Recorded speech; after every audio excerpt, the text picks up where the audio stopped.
नहीं, देखिए आज हम बड़ी इम्पोर्टेंट चीज़ के बारे में आपको कहना चाहते हैं। पहली बार हमने नोट किया कि चुनाव के समय प्रधानमंत्री ने, होम मिनिस्टर ने और फाइनेंस मिनिस्टर ने स्टॉक मार्केट पर टिप्पणी दी। प्रधानमंत्री ने 2-3 बार 4 बार देश को कहा कि स्टॉक मार्केट तेजी से आगे बढ़ने जा रहा है।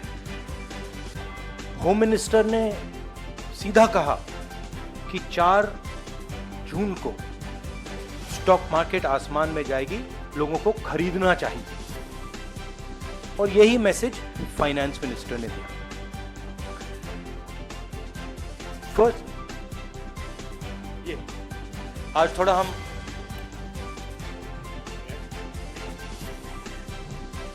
तो ये क्रोनोलॉजी है। अमित शाह कहते हैं बाय शेयर्स बिफोर 4 जून। 19 में नरेंद्र मोदी जी कहते हैं stock market will break records on June 4। फिर 28 मई को रिपीट करते हैं। 1 जून मीडिया झूठे एग्जिट पोल रिलीज करती है। बीजेपी का ऑफिशियल जो इंटरनल सर्वे था वो उनको 220 सीट दे रहा था। तो ये इंफॉर्मेशन बीजेपी के लीडर्स के पास था। इंटेलिजेंस एजेंसीज ने 200 और 220 के बीच में सरकार को बताया था कि उनकी सीट आ गई। 3 जून को स्टॉक मार्केट सारे रिकॉर्ड तोड़ देता है और 4 जून को खटाक से स्टॉक मार्केट अंडरग्राउंड चला जाता है। अगला स्लाइड दिखाइए जरा। ये देखिए 31 मई massive stock activity, more than double what was there on 30th, more than double what was there on 29, 28। ये अनोमली देखिए। ये कौन लोग हैं? ये वो लोग हैं जो जानते हैं कि कोई ना कोई घपला हो रहा है। हजारों करोड़ रुपए यहां पे इन्वेस्ट हुए हैं, फॉरेन इन्वेस्टर्स ने इन्वेस्ट किए हैं। और उसके बाद 30 लाख करोड़ रुपए का लॉस होता है। किसका लॉस होता है? रिटेल इन्वेस्टर्स का लॉस होता है। तो ये जो आप देख रहे हैं हिंदुस्तान की स्टॉक मार्केट की हिस्ट्री का सबसे बड़ा स्कैम है। और इसके बारे में हम कुछ सवाल पूछना चाहते हैं। पहला सवाल, why did PM&HM give specific investment advice to the 5 crore families investing in the stock market? Is it their job to give investment advice? Second, why both interviews were given to the same media house owned by the same business group which is also under SEBI investigation for manipulating stock market? Third, what is the connection between the BJP, the fake exit pollsters and the dubious foreign investors who invested one day before the exit polls were announced and made a huge profit at the cost of 5 crore families? We demand a JPC into this. We are absolutely convinced that this is a scam. Somebody has made thousands of crores of rupees at the cost of Indian retail investors, and the Prime Minister and the Home Minister have given an indication to buy. And this is a criminal act. So we demand today a joint parliamentary committee to investigate this. मैं हिंदी में बोल देता हूं। प्रधानमंत्री ने देश की जनता को इन्वेस्टमेंट एडवाइस क्यों दी और 5 करोड़ परिवारों को जो इन्वेस्ट करते हैं उनको प्रधानमंत्री ने, होम मिनिस्टर ने स्टॉक खरीदने का आदेश क्यों दिया। दूसरा, दोनों इंटरव्यूज जो किए गए थे वो अदानी जी के जो चैनल्स हैं उनको दिए गए थे, उन पर सेबी का इन्वेस्टिगेशन हो रहा है, तो उन चैनल्स का क्या रोल है। और बीजेपी के बीच में जो फेक एग्जिट पोलस्टर्स हैं और ये जो फॉरेन इन्वेस्टर्स हैं, इनके बीच में क्या कोई रिश्ता है, और अगर रिश्ता है तो क्या है। हम जेपीसी चाहते हैं, हम इन्वेस्टिगेशन चाहते हैं और देश इसकी सच्चाई जानना चाहता है। धन्यवाद। शुक्रिया राहुल जी। साथियों, अभी अभी राहुल जी ने आपको स्पष्ट तरीके से क्रोनोलॉजी समझ लिया। बार बार गृह मंत्री कहते थे अब क्रोनोलॉजी समझिए। आज राहुल जी ने देश को क्रोनोलॉजी समझाया है। इसके ऊपर अगर आपके सवाल हैं तो एक एक करके आप पूछिएगा, एक एक करके।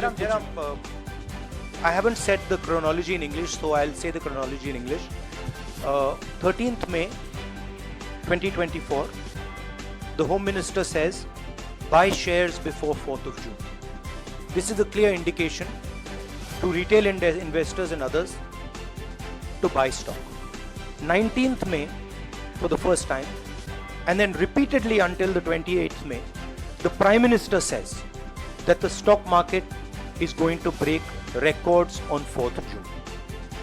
Finally, on 1st June, completely fictitious exit polls are released. These investors are given a completely wrong impression.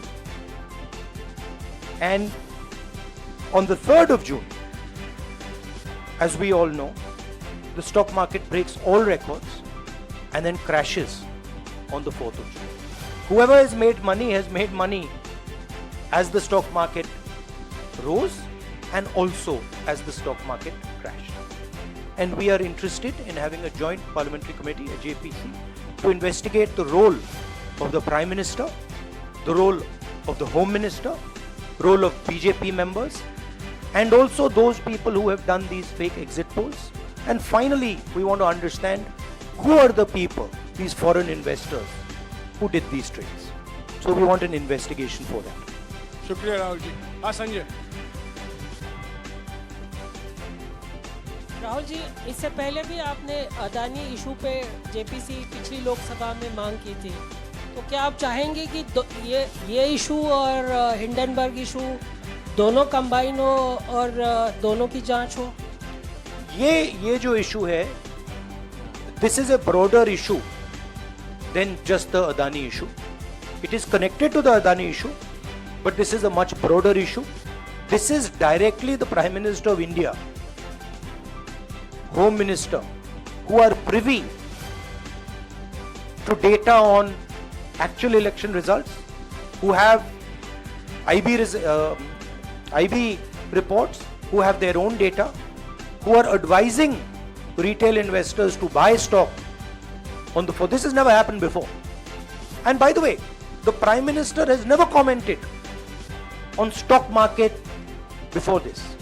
This is the first time the Prime Minister has commented, very interestingly, and multiple times, one after the other, saying that stock market is going to boom, stock market is going to boom, stock market is going to boom.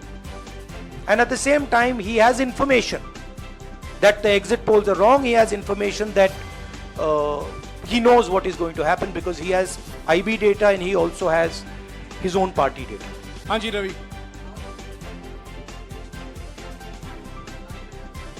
चैनलों ने मिलकर ये सब चीज़ किया है, जिस तरह से एग्जिट पोल करके लोगों को गुमराह किया है, जिस तरह से शेयर बाजार में सारा कुछ हुआ है। जी न्यूज़ ने भी इस मामले को उठाया है और बताया है, और आपके कहने का सीधा अर्थ है कि अडानी को इसका फायदा उठाने के लिए दिया गया है? नहीं, मेरा कहने का ये अर्थ है कि उसमें अदानी इन्वॉल्व हो सकता है, मगर ये अदानी से बहुत बड़ी चीज है। इसमें बीजेपी के सबसे बड़े नेताओं ने कहा है, रिटेल इन्वेस्टर्स को मैसेज दिया है कि आपको स्टॉक खरीदना चाहिए। उनके पास इंफॉर्मेशन थी कि एग्जिट पोल्स गलत हैं, उनके पास इंफॉर्मेशन थी कि बीजेपी को फुल मेजॉरिटी नहीं मिलने वाली है, और वो जानते थे 3 जून को और 4 जून को क्या होने वाला है।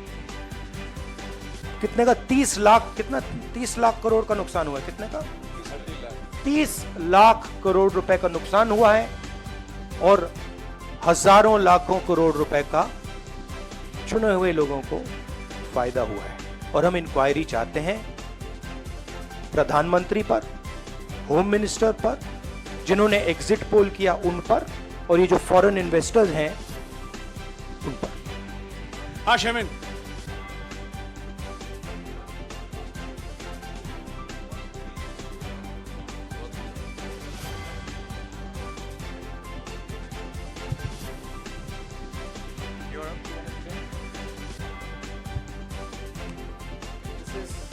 This is based on the value, market value of all the companies the day before the results came, and the market value of the stock market of all the companies at the end of the day on results.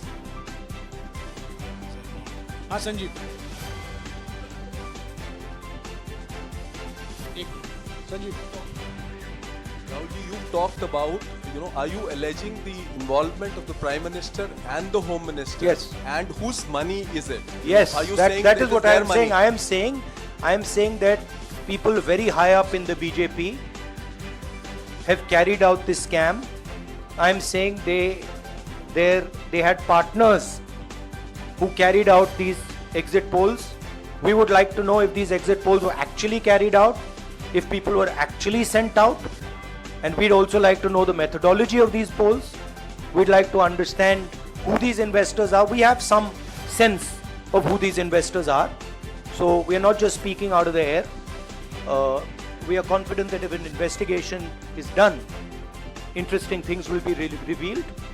And we think the Prime Minister and Home Minister are directly involved in this. हाँ सिद्धार्थ, जिनके share बहुत up गए, जिनके सबसे ज्यादा share खरीदे गए और जिनके शेयर उसके बाद में बेचे भी गए, उन कंपनीज का भी को भी इस दायरे में आना चाहिए, आपको लगता है? हमारा कहना है कि यहाँ पे बड़ा क्लियर है कि स्कैम हुआ है।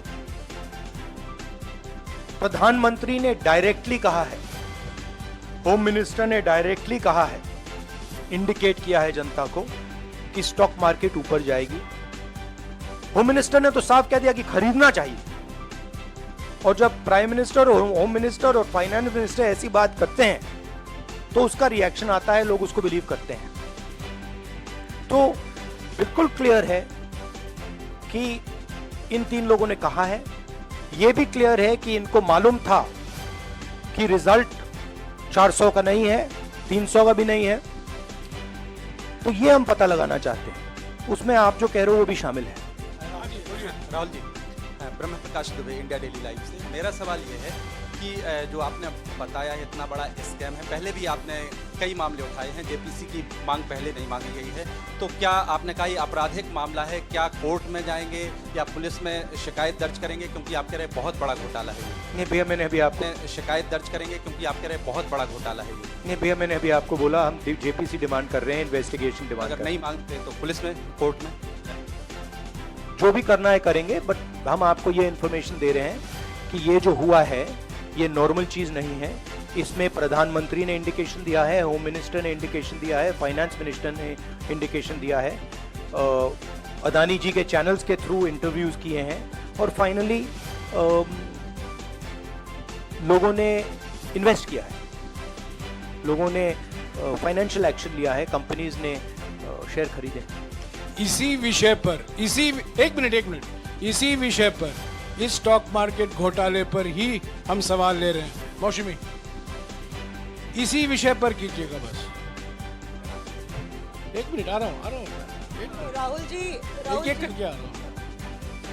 राहुल जी, हम लोग ने पहले भी देखा है कि आप लोग ने कई बारी जब सेशन होता है तो सत्ता पक्ष और विपक्ष आमने सामने होता है, जेपीसी की मांग होती है और सेशन पे सेशन वॉश आउट हो जाते हैं और जनता का पैसा वेस्ट होता है।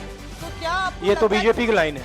तो क्या नहीं, मतलब जनता का पैसा के सेशन वाटर आप ऐसी टी शर्ट ले लो ना एक, मैं आपको दे दूंगा, उनका वो सिंबल दे दूंगा आपको, ये उनकी लाइन है। सवाल आपको पसंद नहीं आए वो अलग बात है, पर आपको किसी नहीं, के साथ सवाल इस मुझे तरह बहुत से- पसंद आ रहा है। इस तरह से उंगली उठाने की जरूरत नहीं। आप check बहुत करिए, अच्छा लग रहा है, बोलिए। बीजेपी का बैच पहनने की आप जरूरत सवाल नहीं। पूछिए ना। नहीं, आपको भी जयराम साहब ये बोलना चाहिए, नहीं, सवाल गलत बात है। सवाल पूछिए। मेरा बस ये सवाल था कि जेपीसी की मांग पे कई बार कामकाज ठप हो जाता है, तो क्या आपको लगता है कोई और भी राह आप लोग सड़क की राह इख्तियार कर सकते हैं, क्योंकि ये आम आदमी का पैसा है। हम जनता को एक रियलिटी बता रहे हैं कि यहाँ पे क्लियरली एक स्कैम हुआ है। यहाँ पे प्राइम मिनिस्टर ने इंडिकेट किया है, यहाँ पे होम मिनिस्टर ने इंडिकेट किया है, यहाँ पे फाइनेंस मिनिस्टर ने इंडिकेट किया है। नॉर्मली बीजेपी की ये पोजीशन होती है कि जब भी हम कोई मुद्दा उठाते हैं तो हम पार्लियामेंट का टाइम वेस्ट कर रहे हैं। वही पोजीशन आपने अपनाई है, इसीलिए मैंने आपसे कहा कि देखिए आप बीजेपी की पोजीशन ले रही हैं। रियलिटी एक सेकंड, रियलिटी ये है कि हम जेपीसी करवाएंगे। अब ऑपोजिशन में बहुत ज़्यादा ताकत है, बहुत ज़्यादा स्ट्रेंथ है और पूरा जो पार्लियामेंट का की सिचुएशन है वो बदल गई है। हाँ जैनेंद्र,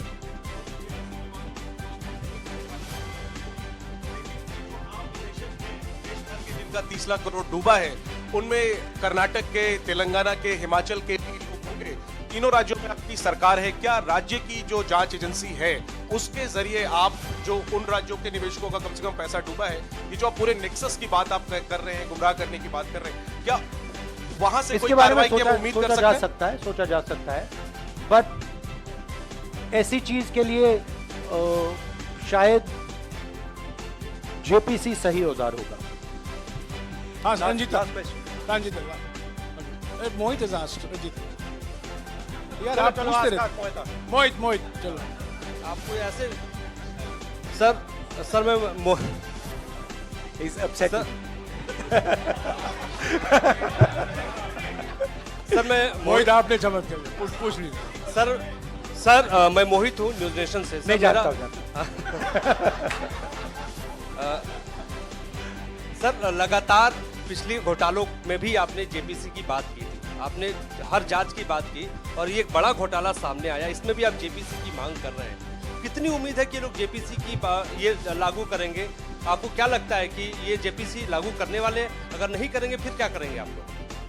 नहीं, हम प्रेशर लगाएंगे, डालेंगे, बट मुझे लगता है कि जो पहले राजनीतिक सिचुएशन थी, जिस इम्प्यूनिटी के साथ प्रधानमंत्री पहले काम करते थे, मुझे लगता है वो अब खत्म हो गया है, तो दूसरा नतीजा आएगा। राहुल जी ये आखिरी है क्या और दो लेंगे? ये आखिरी ये आखिरी हो गया, इन्होंने कह दिया आखिरी। ओके रंजीता।